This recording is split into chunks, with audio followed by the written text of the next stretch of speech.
I greet you in the name of the Lord Jesus Christ, our Alpha and Omega, the beginning and the end.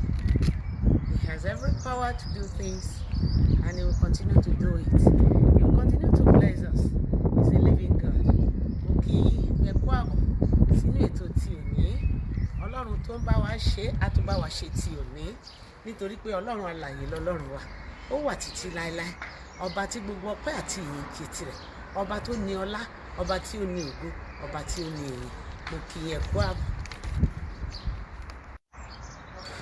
Èmi àrólé Jésù, mo mọ̀ pé mi wá o bàbá. Èmi àrólé Jésù, mo mọ̀ pé mi wá o bàbá. Èmi àyànfẹ́ ń dúpẹ́ fún gbogbo oore rẹ̀.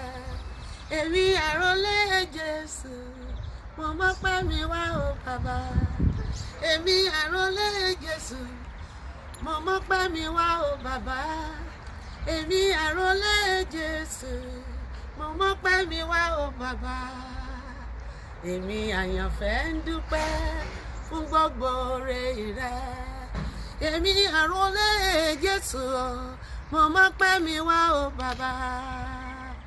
Ẹ̀yin lẹ ṣe Ọlọ́run mi, ẹ̀yin lẹ ṣe o. Agbára ènìyàn kò tó nǹkan o, ẹ̀yin lẹ ṣe o bàbá. Ẹ̀yin lẹ ṣe lórí ọmọ, ẹ̀yin lẹ ṣe o. Ẹ̀yin lẹ ṣe lórí ọkọ ọmọ o, ẹ̀yin lẹ ṣe lórí aya, ẹ̀yin lẹ ṣe lórí ọmọ ọmọ, ẹ̀yin lẹ ṣe. Agbára ènìyàn kò tó nǹkan o, ẹ̀yin lẹ ṣe o bàbá. Èmi Evangelist Jokotade Ojuolape ló ń kí yín.